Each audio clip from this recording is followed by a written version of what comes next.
Giving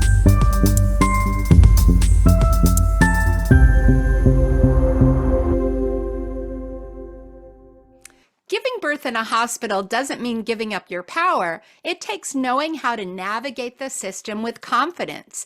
In this episode, we're joined by an experienced physician, OBGYN, to share expert tips on having an empowered hospital birth, from understanding the must-knows of childbirth education to preparing without overwhelm and creating a birth plan that actually works. She'll guide you toward a positive and informed birth experience. Today's episode is your roadmap to feeling strong, heard, and in your power. Hi, I'm Debra Pascali-Bonaro, founder and director of Orgasmic Birth and host of the Orgasmic Birth podcast.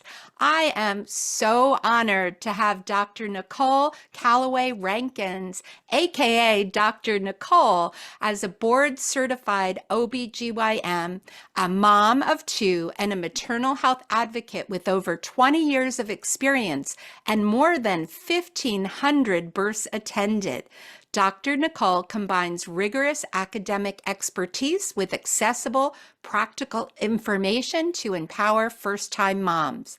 As the creator and host of one of the top 0.5% global podcasts with over 2.6 million downloads and creator of an online childbirth education class, Dr. Nicole has empowered thousands of women to approach birth calm, confident, and prepared. A trusted expert quoted in major outlets like CNN Health, BuzzFeed, and a contributor for NBC 12, Dr. Nicole is passionate about transforming individual birth experiences for first-time moms while driving systemic changes in maternal health care. Wow, it is such an honor to welcome you. Just reading the bio, and I've been following you and all your amazing work. I am just truly honored to have you join us here today. Well, thank you so much for having me. I hear that, and it's like, it's me that she's talking about. Yes, you are just doing amazing work. So I know as I get to talk with so many people that have a journey that they've dedicated their life and their passion to improving maternal child health. Sometimes it begins with our own stories. And I know you said you're a mom of two. Can you share a little bit about your own personal experience with birth? Yeah, so I have two now teenagers. One is about to graduate from high school, starting college next year. Yes, and that birth was certainly pivotal in shaping how I approach birth. I knew she was diagnosed during the prenatal period with an intestinal malformation. So I knew that she was going to have surgery after she was born to fix it. She had something called duodenal atresia. It only happens in about 1 in 7,000, 1 in 10,000 pregnancies. So it's very rare. And so I knew she had that. And the plan was, she should be full term and vaginal, all of those things were supposed to be quote unquote normal, but she was actually born 8 weeks early. I went into labor early. She was born early, and then her heart rate was dropping. I knew what that meant. So ended up having a C-section, but for my C-section, I did not have adequate anesthesia. So when they pinched and, when they started, I felt it. And that was, as you can imagine, quite traumatic. So they gave me medicines, and I was like, oh, here with those, y'all gave me happy drugs. And then that part I don't remember after that, but I remember being cut into and what that felt like and how painful that was. So and then she spent a month in the NICU. So I have that experience of being a NICU mom. So that was my first birth experience. She's totally normal, healthy now, a year ahead in school, everything's great. So all of those things are great, but that certainly shaped my birth experience. And then for the second, I was thinking about, I was actually a lot calmer. I had anxiety with my first one, but for the second, I was definitely a lot calmer. I felt like, well, we got through that first thing, we're fine. We're just kind of cruising here for the second one. And she went fine, went to full term. And I had to make the decision of trying for a VBAC versus a repeat C-section. And I ended up going for a repeat C-section, which I regret. not trying for a VBAC. And I mostly went for it because it felt convenient at the time for work. And now looking back, it's like, I don't even work at that job anymore. Like, why did I even do that? So those are the things that kind of shape how I approach care, and then how I think about approaching things in life, really, and making life decisions. Yeah. And thank you so much for sharing. And I'm so grateful to hear that your daughter is fine now and Mhm. doing well. But really to honor that, that must have been a scary, and as you said, to have some trauma in it, Mhm. and how that has really shaped so much of your insights and views and care that you provide from having had that journey yourself. So in Mhm. what ways, after your, even your second birth, in what ways do you think that shifted what you offer to other people? Yeah, so definitely I am in a situation where I'm doing a C-section and someone is saying they're having pain. That is a hard stop for me. We have to not have someone be in pain, because sometimes there can be a tendency to like, oh no, she's fine. And no, it's just pressure. No, if someone is saying they are experiencing pain, then we need to address that. So that definitely helps shape my perspective on that. And the other thing I would say is that it helped me to recognize postpartum anxiety. I think we're talking more about postpartum anxiety, but I definitely had postpartum anxiety after my first. I mean, when she was in the NICU, I limited myself to crying. It's not, I mean, looking back at it, it's like, haha. But at the time, I limited myself to crying 3 times a day, because it was something that was like the only thing I could control. So I would say, okay, you got 3 times a day that you can cry about your baby being in the NICU, and then you got to like save your cries till the next day. And then I was just very anxious when she came home. I remember taking her to an appointment at the start of almost a snowstorm because she threw up, and I thought, "Oh my god, the connection, it must be bad." So it certainly turned my mind onto understanding postpartum anxiety and the impact that that can have on how we start motherhood. Yeah. And people are so wonderful for, having you to have that lens into it. And I agree, we're talking more, but never enough. Mhm. And really important to have caregivers have those conversations and be there to open that up. Now, I know you often and you do a lot with educating people, Mhm. because so many people go into birth and like, wow, had no idea of that. And so you talk a lot about this is a must. Why is education so important for people that are preparing for birth? Yeah, so back in the day, you would see birth more because people gave birth at home, and you would see your mother give birth to your sibling, or you would see your siblings give birth, their family members. And so you kind of learned about birth more from being exposed from it as a woman, or but now these days, what you see is like on TV, and it's like you have 3 contractions and you run to the hospital, and that is so not what happens with birth at all. And then so that's one thing. Like you need to have some understanding of this process before you go into it. Like you're going to do anything else. Like if you're going to start cooking a meal, you need to have a recipe. You need to know what you're doing. So you kind of need to have an idea. That's one. Second is that the reality of the way maternal health care is that you don't get education in your prenatal visits. It's just there's not going to be a lot of education. How can there be in a 5-minute visit to help you really understand what you're getting into for your birth? So you really need to take it upon yourself to do some additional childbirth education. And then of course the other or third piece I would say is that you have to be ready to advocate for yourself, because we know that we have some challenges within the US maternal health care system and hospital birth, of women, birthing people being disrespected, not listened to, their wishes not honored. And here's the thing, it's not everybody. There are lots of hospitals that are a great place to give birth, where we really honor people's wishes. We can do lower intervention. We do, patient centered, shared decision making. But you're not going to know that unless you educate yourself about what questions to ask and what to expect with the birth process. So when you're in the moment, you know those things to ask. Yeah. And I love how you say, like, you just don't know till you what you don't know, right? So for Mhm. people that are feeling overwhelmed, like, where can they begin? How can they start breaking down to get that knowledge and then have those discussions with their caregivers? Yeah, that's a great question. So there's tons of information out there, right? So there's lots of different voices. You provide information, I provide information. There's so many of us who are out here sharing information. So I suggest you kind of start with, I mean, you can even Google like, or go on Instagram and look for birth people, but kind of, I want you to look for some, I should say, red flags, green flags.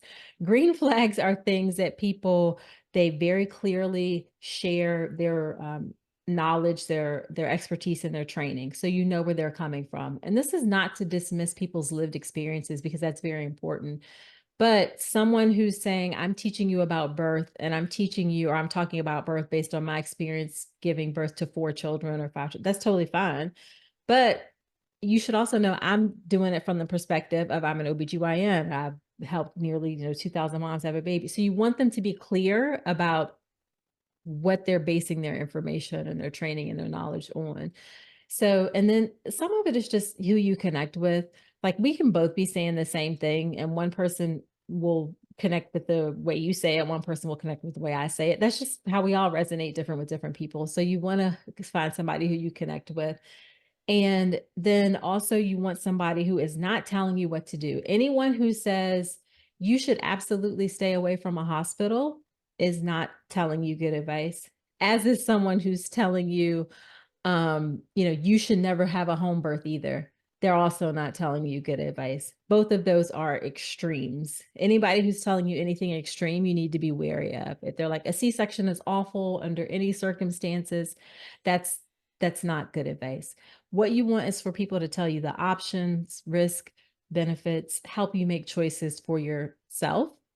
This is something that I certainly had to learn. Like an example of this would be I never understood why anyone would want to have a C-section, like a primary C-section and not go into labor. Or not do any labor. I was like, why would you want to do that? But for some people, that is what is best for them.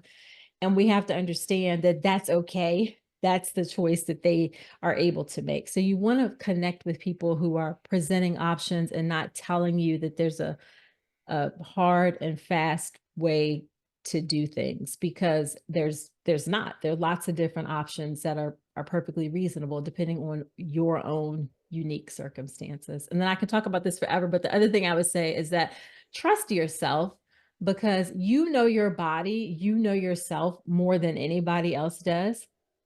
I tell people I'm an expert in pregnancy and birth. I've been part of thousands of births. I'm privileged to do what I do, but I am not an expert on you. I'm not an expert on how you feel, the things that are important to you, what matter. You are the expert on you. So trust your own expertise when you bring that to the conversation. So don't let anybody talk you out of your own expertise. I love that advice. And what role do you see as that birth partner in the preparation process? How can they kind of be a part of that education and prepare to offer support? Yeah, so I would say that birth partners should definitely do childbirth education with their partner. I have an online childbirth education class. Lots of people like it because the partners can do it together, but you can certainly go to an in-person class with your partner. So do some childbirth education.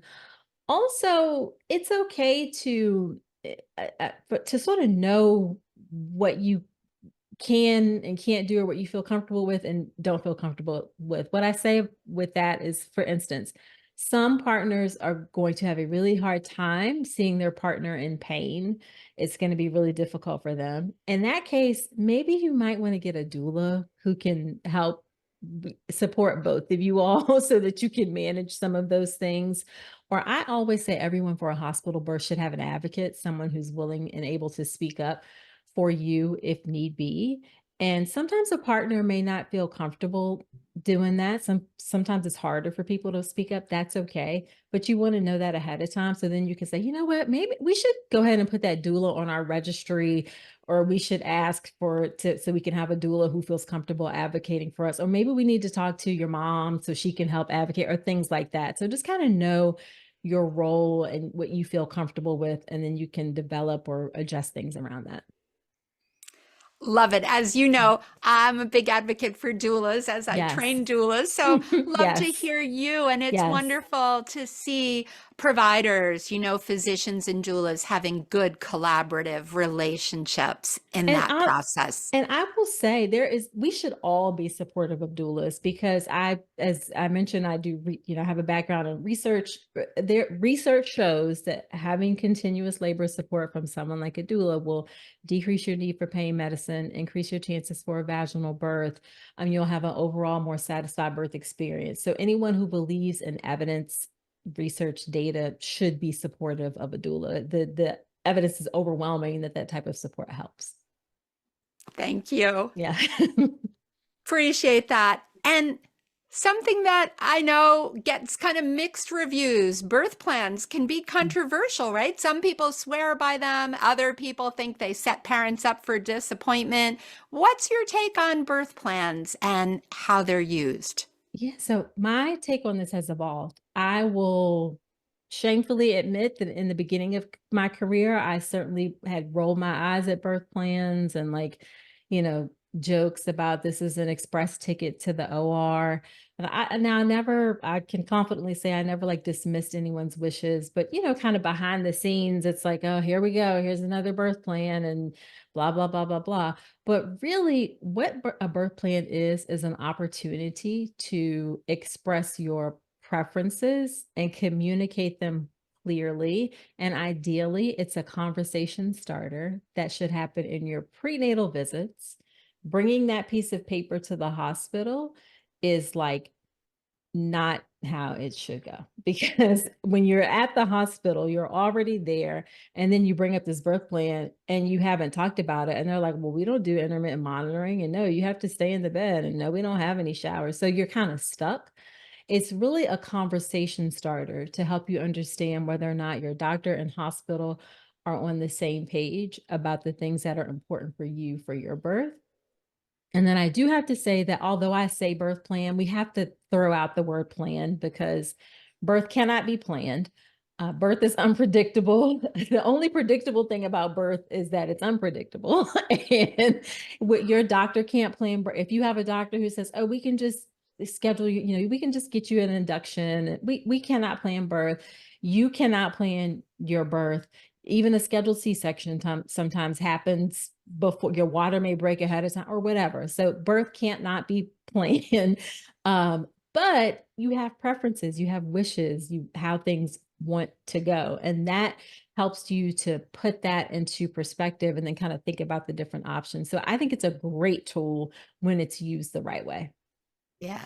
And I love how you say that too, because I don't like that word plan either. But Mhm. such an important tool, as you said, to communicate your desires. And, I talk a lot about the hormones of labor, right? And we Mhm. talk about the need for the hormones to flow, to have more privacy, to feel safe, to feel unobserved. And people often look at me like, well, how do you do that in a hospital? How Mhm. would you recommend for people that want that kind of intimate experience? How can they prepare with their provider and in a hospital birth? Yeah, that's a great question. And I want to piggyback on what you're saying as an OBGYN that safety is critical in terms of having a smooth labor and birth. If you do not feel safe, your labor can slow down. I could bathe you in Pitocin, replace your blood with Pitocin, but it's not going to work if you don't feel safe. That's just a physiologic response as a human animal that when you don't feel safe, you take away your energy from birth. So yeah, safety is really important. So ways to feel safe before you go in the hospital are that, again, you want to ask those questions ahead of time. Hey, I tell to your doctor, I want to have a low intervention birth. I would like to have a doula, or I want like dim lights in the room, or do you have showers available? Do you have baths? It's like lots of questions you can ask so you know well before you're going into the hospital that tour the hospital, ask the questions. You have to create or make sure you know you're safe beforehand. And that just requires a little bit of work. It's not a ton, it doesn't necessarily have to be a ton of work. I don't want you to think you have to like study for 12 years or whatever.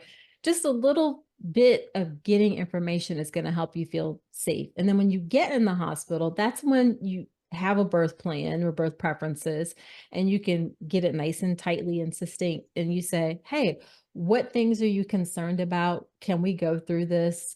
And force people to read it and look through it. And then that helps to set the tone as well. You just really need trust and cooperation as the foundation for creating a nice birth experience. And then things like you may have to tell people like, I want dim lights. I can't stand a lot of lights in the hospital. That's just me because I think that's like, I don't know, but it's not about me. It's about the person who's giving birth. But like, if you want, you have to speak up about some of those things. So can we keep the lights down? Or we in our hospital, we actually string Christmas lights up around there in the room. So you don't have to even do it. You know, they're already there. And some more hospitals are getting that. But you just communicate those things ahead of time. And then ideally, if you have someone with you when you get there, they can also say, like, these are the things that are important to me or to her. Yeah. Yeah. What good advice. Mhm. And so we talked about earlier kind of that informed decision making. And I just want to come back to it because it's like a big word that a lot of people are like, well, how do I do that in Mhm. labor? How do I prepare? And I like to say it's their voice and choice, right? Are Mhm. really discussed and heard. Do you have any Mhm. tips for people on that?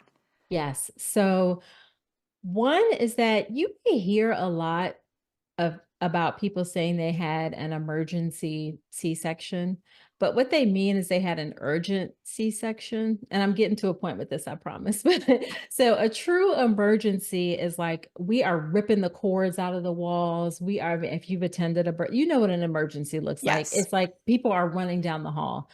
If there was a period of 30 minutes from when we discussed C-section to when the C-section happened, that's not an emergency.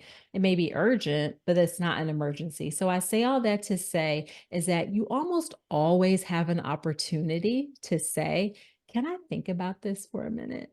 And just pause and just ask people, give me a moment to just think about it. Okay. So that's number one. You can always press pause. Number two is you can definitely ask, like, what are the benefits? What are the risk of an intervention? And then what if we don't do anything right now?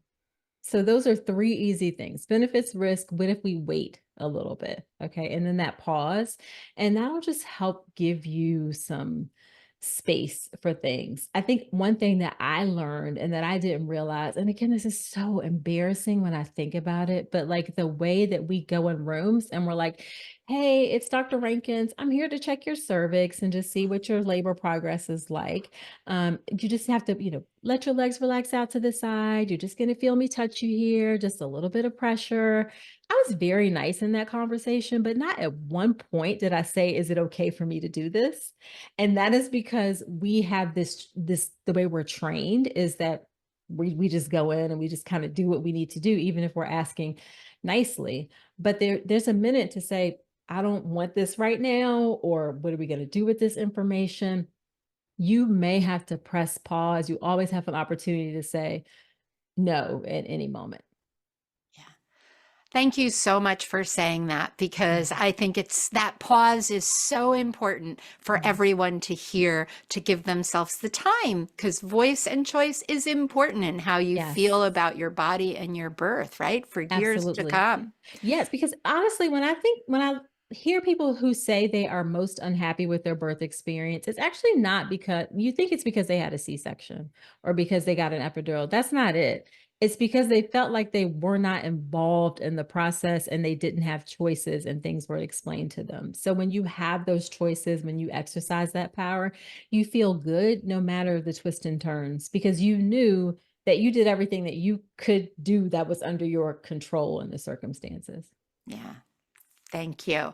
Mhm. And so Is there one last thing you would want to share with people? You know, our brand is all about pleasure. How can we have love and joy and connection? Is there anything in that that you would recommend to people preparing for birth? Yes, I would say that there's so much information out there about some of the negative aspects of birth and how difficult, particularly, it can be in the hospital and mortality rates and things like that. And that can be a really those things can kind of get into your mind and can be challenging. Now, I want you to be aware of those things, but I want you to hear me say that that is not likely to happen, that there is an opportunity for you to have a joyful, beautiful birth experience, even in the hospital. The option, I promise you, is out there. So believe that that is possible for yourself because I promise you it really, really is. Thank you so much, Dr. Nicole. For everyone listening, can you just share some of your offerings and where they can reach out to you? Yes. So I'm on Instagram at Dr. Nicole Rankins. That's my favorite social media platform. And my website is drnicolerankins.com. My podcast is called All About Pregnancy and Birth, although I'm getting ready to update it. But if you still can find it at All About Pregnancy and Birth. So those are the places that you can. I'm everywhere at Dr. Nicole Rankins. Yeah. Well, thank you so much. It's been a pleasure to really get a chance to connect with you. And I think everyone will probably join me in saying is all the people that live near you and are blessed by your care really are fortunate to have someone so caring, compassionate, and knowledgeable at their birth. So thank you so much for joining us. Oh, thank you so much for having me. I appreciate it. And for everyone listening, we'd love to hear from you. What's something you're going to take away, take to your birth? We'd love for you to share any comments, questions, and we look forward to having you join us in next week's episode of the Orgasmic Birth Podcast.